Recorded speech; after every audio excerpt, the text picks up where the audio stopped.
There is a common misconception regarding Dagon. The false god Dagon is falsely attributed to be related to the prophet Jonah, but in truth, it is a Kalulu of the false god Enki. Now, the false god Enki is regarded as the leader of the Mesopotamian pantheon. A Kalulu is just an ancient Mesopotamian term for a mermaid, or a half-fish, half-human person. The Kalulu brings bad omens on behalf of the Mesopotamian god of wisdom called Enki. So when Jonah is swallowed by a fish and spat onto land, and then Jonah goes to the Mesopotamian city of Nineveh, our God Yahweh is presenting Jonah to the people of Nineveh as a Kalulu of a god of wisdom. And commonly, the Kalulu of Enki would bring omens, but in this case, it is Jonah of Yahweh bringing the omen. And so when Jonah is preaching a bad omen after having been swallowed by a fish, the men of Nineveh, along with their families and livestock, repent of their sins. But since Jonah was swallowed by a fish by what the Ninevites perceived to be the god Enki, and then delivered out of Enki's hands by Jonah's god Yahweh, the Ninevites fear the god Yahweh, whom has demonstrated themselves to be more powerful than the false god Enki. So in this way, Yahweh has single-handedly defeated the entirety of the Mesopotamian pantheon. During this time period, the people in or near the Levant, which contains the Mesopotamia, were exceedingly afraid of Yahweh. Jonah 1, 7 through 10 ESV. And they said to one another, "Come, let us cast lots, that we may know on whose account this evil has come upon us." So they cast lots, and the lot fell on Jonah, and they said to him, "Tell us whose account this evil has come upon us. What is your occupation, and where do you come from, and what is your country, and of what people are you?" And he said to them, "I am a Hebrew, and I fear Yahweh, the God of heaven, who made the sea and the dry land."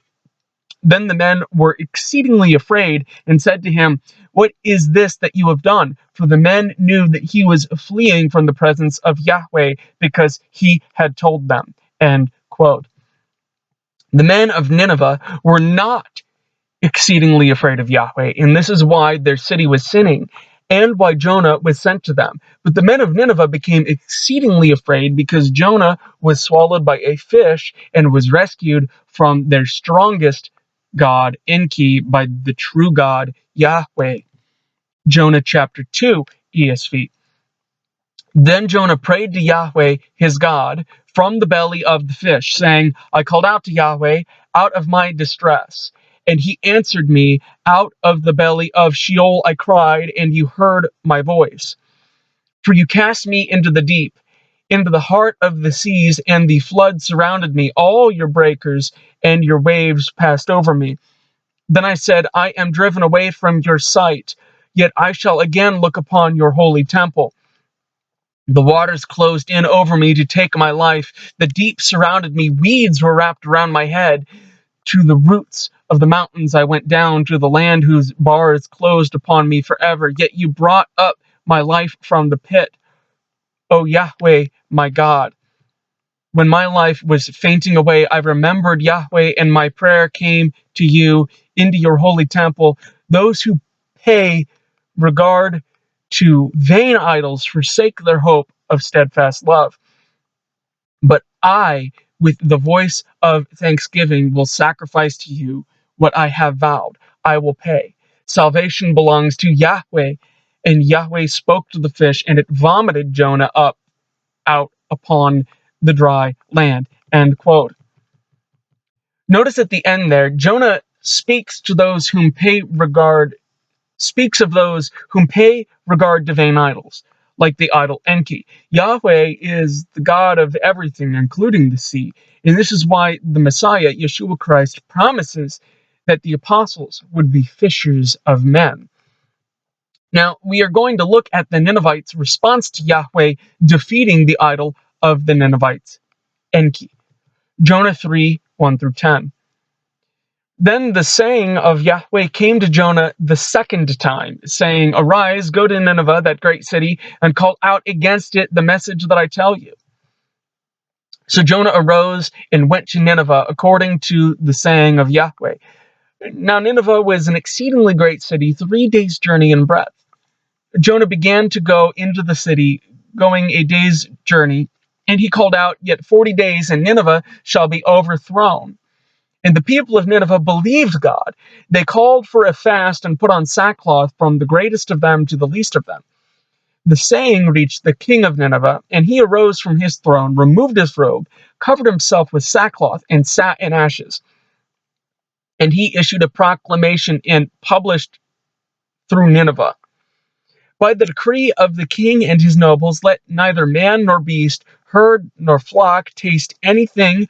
Let them not feed or drink water, but let man and beast be covered with sackcloth, and let them call out mightily to God. Let everyone, turn from his evil way and from the violence that is in his hands. Who knows? God may turn and relent and turn from his fierce anger, so that we may not perish."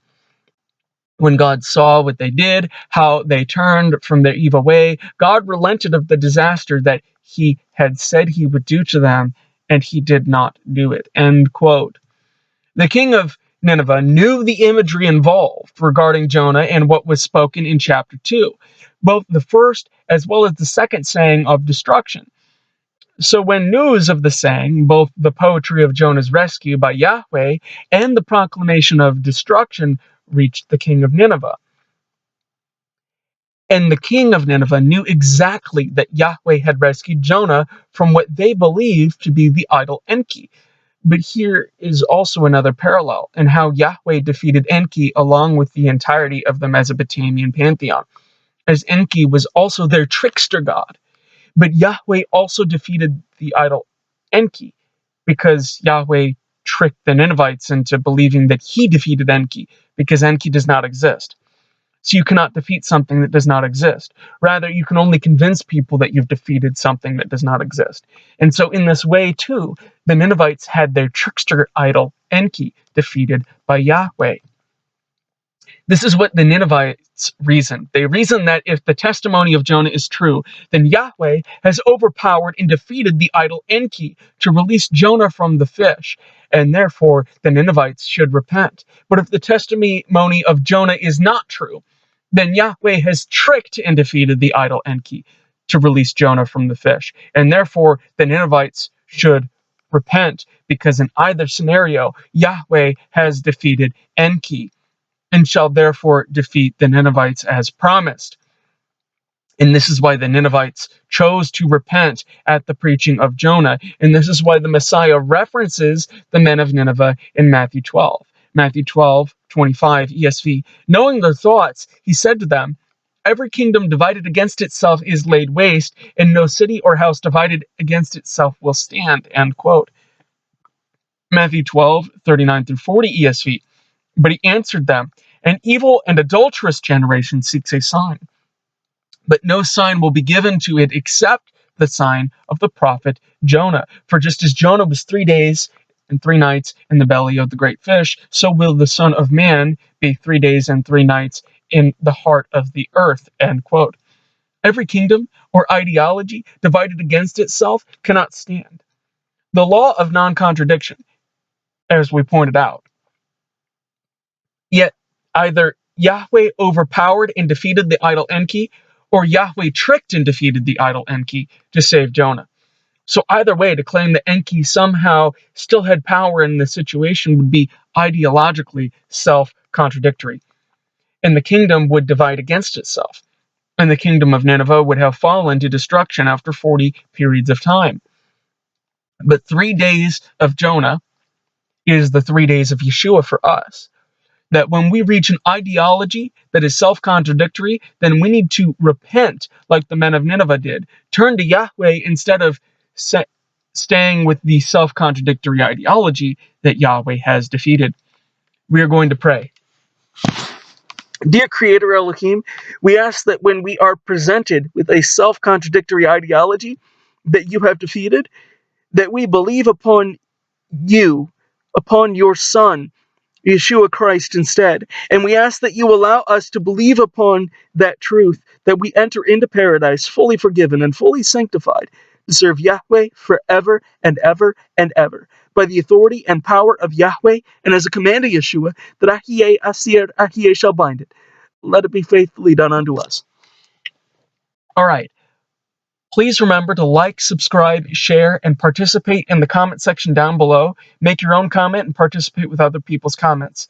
And God bless.